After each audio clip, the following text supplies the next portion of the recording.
Assalamualaikum, madayaw, maayong adlaw, mga guro ng mga mag-aaral at mga magulang kung ano nga ba ang iba't ibang pagsubok na pinagdadaanan nila araw-araw. Ang mga narinig ko ay sari-saring kwento ng katatagan, pagmamahal sa napiling bukasyon at pagsisikap upang makamit ang mga munting pangarap. Ang matatag agenda is not a mere campaign. Rather, it encapsulates and defines what Philippine education, along with its approximately 28 million learners and almost 1 million teachers, already embodies. It is resilient. Our children are the children of heroes. They deserve no less than an education system that can fully unleash true potential and effectively mold them into vital contributors for nation building. As I speak before you today, I speak of the road we have traveled thus far. 2 years since we accepted the gargantuan task of heading the basic education sector, we have taken big steps towards institutional reforms through the improvement of our curriculum, the acceleration of basic education infrastructure and facilities, the promotion of learners' safety and well-being, and the provision of much-needed support for teacher quality and welfare. In the last 24 months, DepEd has launched a new curriculum for kindergarten to grade 10. As we open our schools on July 29, we highly anticipate its nationwide implementation. Our curriculum, however, is a mere scrap of paper without the necessary resources for its effective delivery. In order to provide resources such as textbooks, supplemental reading materials, as well as learning tools and equipment, we took strides to improve the procurement process within the department.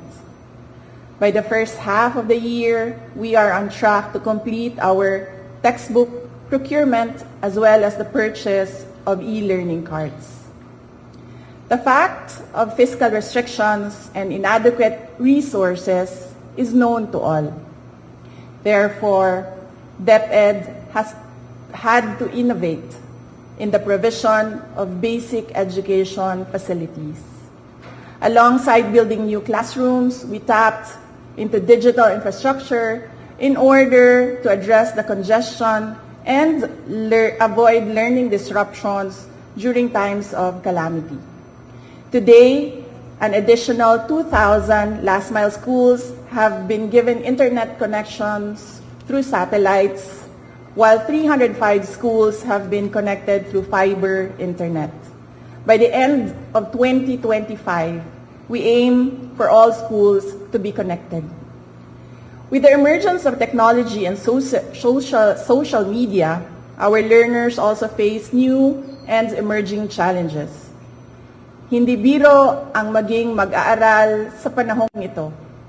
In order to provide a safe and conducive learning environment for our learners, we have launched a centralized reporting system through the Learners' Rights and Protection Office. By providing a hotline, we remind each learner that they are never alone. We continue to provide awareness and work with partner agencies to shield our learners and teachers from all forms of abuse, illegal drugs, terrorism, insurgency, and all forms of criminal activities. In our thrust to promote inclusivity, we continue to strengthen the alternative learning system and our special needs education. No child should be left behind. Teachers are truly the cornerstone of any education system. We have worked tirelessly to address your concerns through the National Educators Academy. We have provided avenues for teacher training and professional development. We have provided personal accident insurance to assist our teachers when they need it most. We have removed all administrative tasks to unburden our teachers, to bring them back to the classroom and to allow them to focus on teaching. We have also given our teachers their much needed rest, a 30-day, no mandatory or voluntary tasks break, which they are currently enjoying as we speak. I did not do this alone, nor do I claim to have done so. I would like to take this moment to express my profound gratitude to those who took part in this journey. To our partner agencies in the national government, thank you for your commitment towards a whole-of-government approach for basic education. To our local government units, thank you for keeping education and the youth as priority projects year in and year out. To our private sector partners, whether foreign or domestic, thank you for your resolve as education champions. To my DepEd family, Execom, Mancom, Central, Regional, Division, and school officials, teachers, and non-teaching personnel, thank you for your unwavering support, hard work, and dedication to serve the Filipino people. Mabuhay kayo.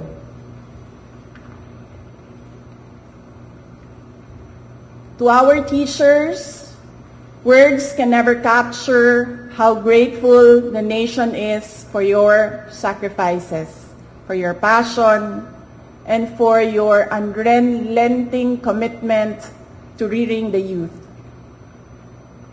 Salamat sa suporta, salamat sa pagiging matatag. The nation will forever be in your debts. Sa 2 taon nating pagsasama, ang kwentong nabuo natin ay kwento ng kapit-bisig na pagtaguyod sa adhikaing maitatag ang isang bansang makabata at batang makabansa. Ngunit anumang kwento, kahit gaano kaganda, ay sadyang nagtatapos rin.